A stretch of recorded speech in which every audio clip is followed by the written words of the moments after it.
What if one of the most mysterious symbols carved into ancient stone wasn't just decoration, but a technology we never understood? Across ancient civilizations, Sumeria, Göbekli Tepe, Egypt, even Mesoamerica, strange figures appear holding the same exact object, a box, a handle, perfectly consistent across thousands of miles and thousands of years. For decades, historians brushed it off as symbolism, a ritual bag, a religious metaphor.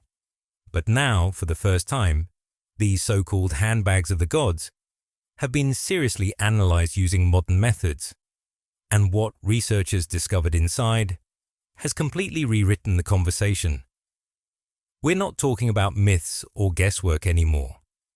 We're talking about measurable residue, unexpected materials, and patterns that shouldn't exist in the ancient world. So why were gods, watchers, and stone-carved beings all carrying the same object? What was inside these bags? And who were they really for? Stay with me and hit like and subscribe, because once you see the evidence, you'll never look at ancient history the same way again. Historical origins and geographic spread. The motif of figures, often winged, semi-divine, or otherwise exalted, holding small handbag-like containers, is among the most peculiar and enduring images to emerge from ancient art. These objects appear in stone reliefs, temple carvings, and monumental sculpture across several of the world's earliest civilizations, from Mesopotamia to Mesoamerica, and even at the prehistoric sanctuary of Göbekli Tepe in modern-day Turkey. The recurring form, a rounded or rectangular pouch with a curved handle, has intrigued archaeologists, historians, and the public because it seems to represent something practical yet deeply symbolic. In Mesopotamia, the earliest known examples appear in the art of the Sumerians and, later, the Assyrians and Babylonians, roughly spanning from 2500 to 700 BCE.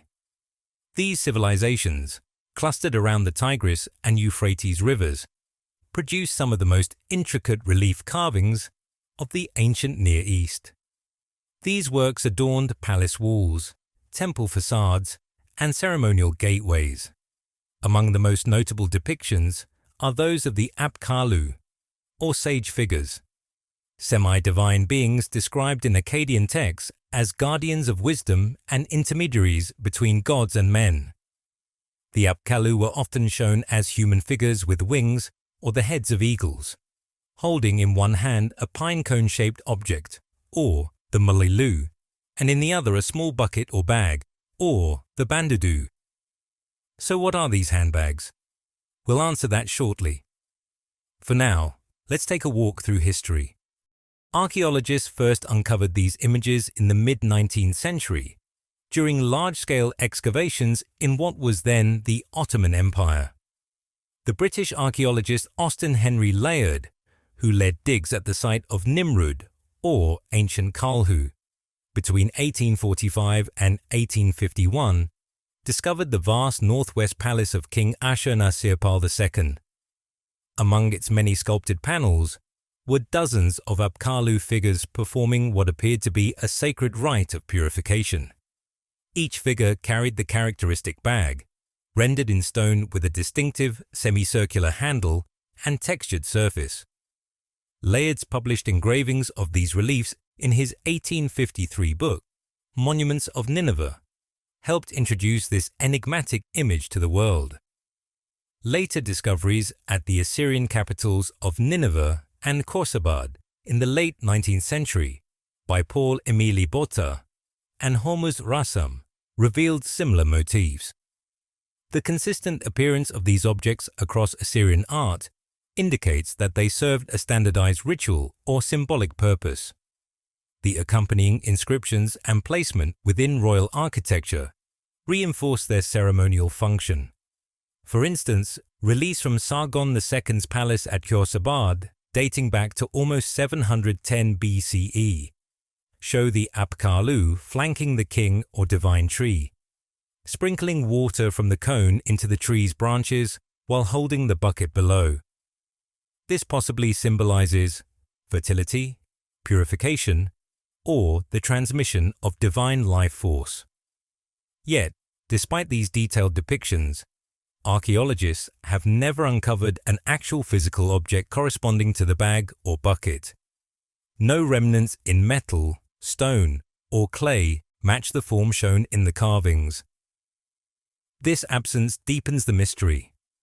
If such containers existed in ritual practice, what were they made of?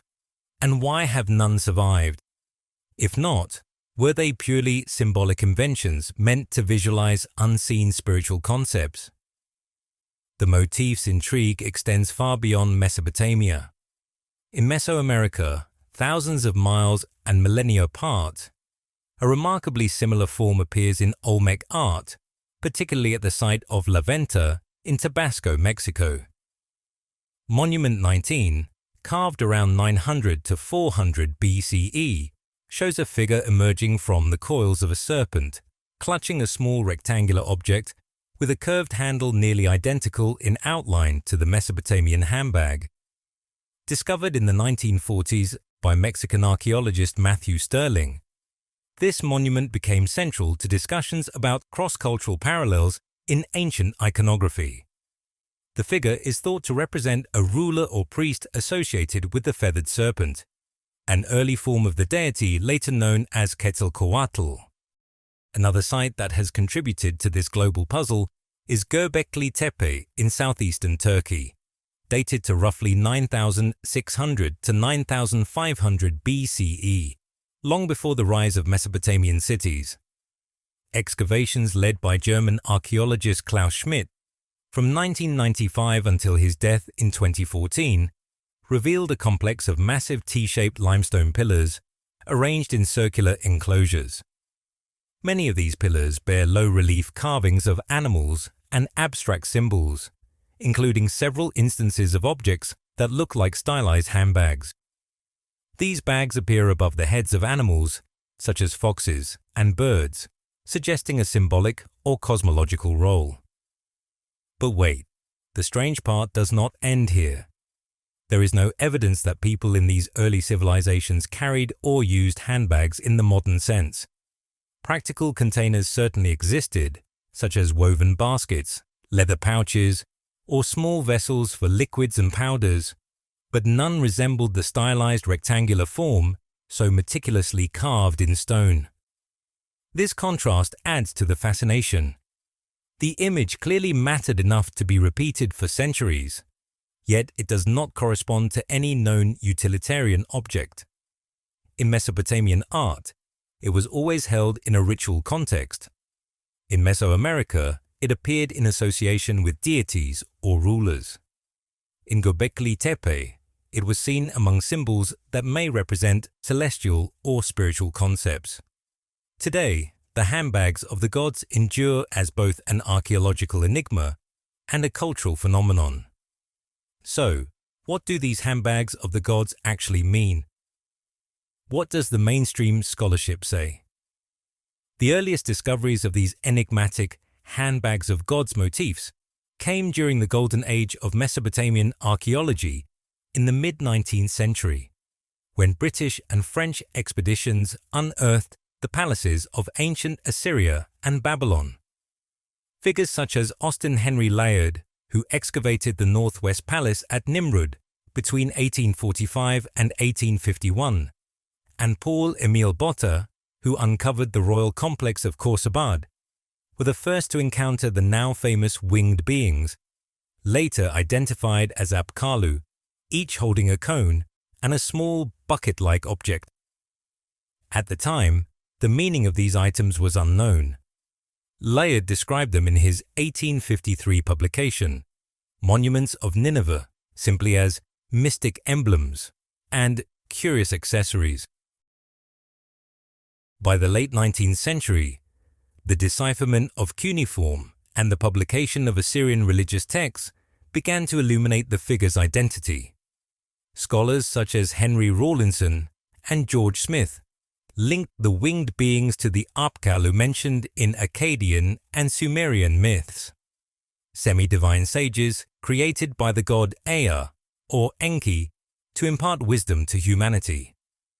The identification of the cone as a mulilu or purifier and the bucket as a bandadu or container came through philological studies of ritual texts found in Nineveh's royal library. These texts described purification ceremonies in which priests used cones or branches to sprinkle consecrated water, a practice known as nisku. Thus, the images on palace walls were not depictions of mysterious tools, but visual representations of a known Mesopotamian purification ritual. By the early 20th century, archaeologists such as Leonard William King and Reginald Campbell Thompson built on this linguistic evidence to produce detailed analyses of Assyrian iconography. Thompson's 1904 study, The Devils and Evil Spirits of Babylonia, compared the Apkallu reliefs to incantation texts, suggesting that the figures served a protective, apotropaic function. He argued that the reliefs were designed to shield palaces and temples from malevolent forces, much as clay foundation deposits or guardian statues protected sacred spaces. The bucket, he wrote, likely contained lustration water used to purify both the king and the royal environment. King's catalogue of artifacts from Nineveh similarly identified the bandadu as a sacred vessel, emphasizing that its placement in scenes of ritual purification aligned with the broader Mesopotamian belief in cosmic maintenance, the perpetual cleansing and renewal of the world through divine action. Throughout the 20th century, Assyriologists refined this interpretation by situating the imagery within a broader ritual and mythological framework. Thorkild Jacobsen, one of the leading Mesopotamian scholars of the mid-century, emphasized the deeply symbolic nature of Mesopotamian art. In his 1976 work, The Treasures of Darkness, Jacobsen described how every element of Assyrian palace reliefs functioned as part of a ritualized worldview, one in which the king stood as a mediator between divine order and human society. The Apkallu, therefore, were not decorative spirits, but manifestations of divine wisdom and ritual power, visualizing the constant purification necessary to sustain life and order. The imagery's repetition across multiple reigns further reinforced the view that these were not isolated symbols, but components of an enduring state religion. Reliefs from Sennacherib's palace at Nineveh depict similar scenes, suggesting a continuity of iconographic tradition that spanned nearly 2 centuries. The repetition of the same visual formula, the cone raised toward the sacred tree and the bucket held below, implies an established canonical meaning understood by both priests and artists. From the mid-20th century onward, scholars began to explore how these motifs related to the broader visual language of Mesopotamian sacred architecture. Irene Winter, an influential art historian, argued in several essays during the 1980s and 1990s that Assyrian palace reliefs were performative in nature. They did not merely depict rituals, but enacted them visually. According to Winter, the palace itself was a sacred space, and the carved reliefs functioned as perpetual invocations of the purification ceremony. In this sense, the bandadu and mulilu were not literal containers but enduring symbols, sculpted prayers, one might say, meant to ensure divine favor for the king and protection for his realm. Meanwhile, studies by scholars such as Jeremy Black and Anthony Green synthesized decades of philological and iconographic research, confirming the consensus interpretation. Black and Green described the bandadu as a ritual bucket containing sacred water used by protective genies. They noted that its consistent pairing with the pine cone, a gesture of sprinkling, mirrored the physical act of purification in Babylonian temple rites. At the same time, the lack of any archaeological artifact resembling the depicted handbag has been an enduring point of curiosity. Excavations across major Assyrian and Babylonian sites, from Nimrud and Nineveh in northern Iraq to Ur and Babylon in the south, have yielded thousands of ritual items, bowls, libation vessels, censers, and amulets, yet none correspond to the compact, curved-handled container shown in the reliefs. Most scholars attribute this absence to artistic stylization. The handbag is a visual shorthand for a ritual vessel, not a representation of an object intended for practical use. This interpretation aligns with the broader Mesopotamian artistic tradition, which often depicted abstracted symbols rather than literal objects, such as the stylized tree of life or the composite creatures that guarded palace entrances. Modern technological studies have further clarified our understanding. High-resolution imaging and 3D modeling of the Nimrud reliefs by the British Museum's Iraq Heritage Project have revealed fine incised details on the bags, including crosshatch textures that likely represent woven or metal surfaces. Such details indicate that the artists aim to show richness and sanctity, not utility. Similarly, residue analyses from temple sites have confirmed the widespread use of water and aromatic oils in ritual purification, consistent with the presumed contents of the bandudu. By the early 21st century, scholars such as Zainab Bahrani and Paul Collins began reassessing the visual and political context of these motifs. Bahrani, in her 2004 book, The Graven Image, Representation in Babylonia and Assyria, argued that Assyrian art was not merely illustrative, but ideological.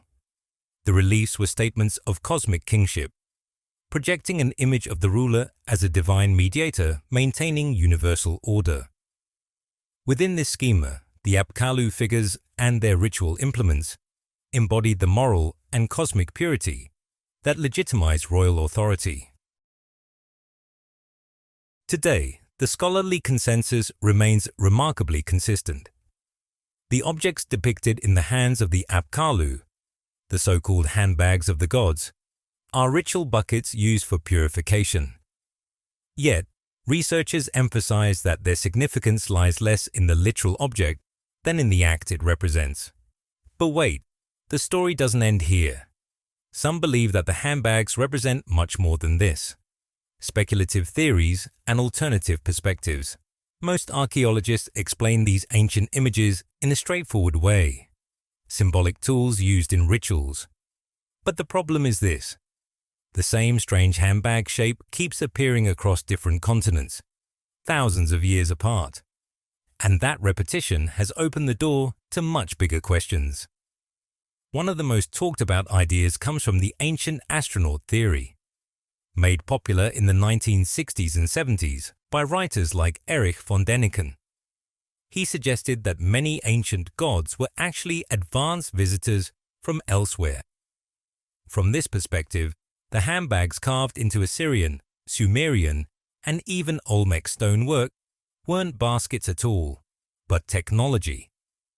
Supporters point out how consistent the design is: a rectangular container with a curved handle, repeated again and again.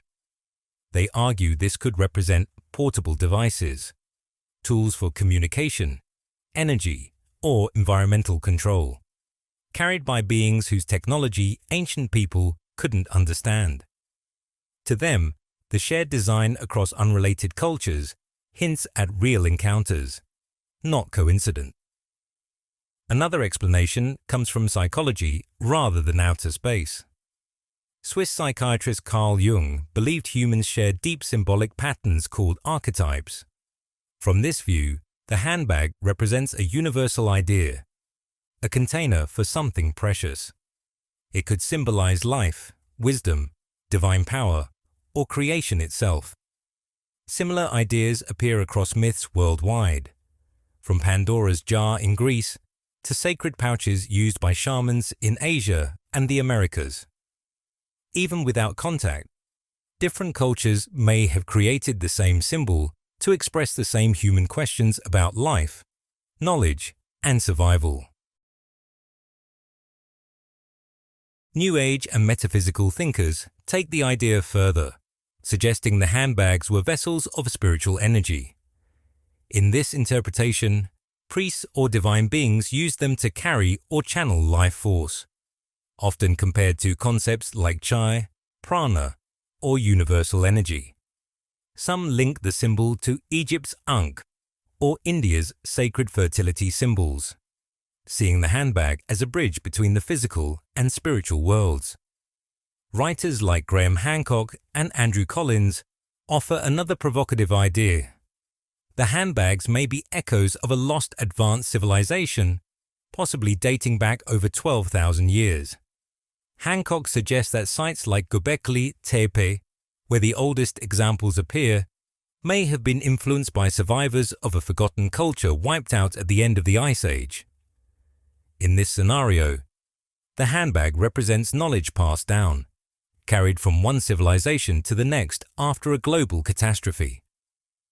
While mainstream scholars remain skeptical, these ideas continue to capture attention, especially online.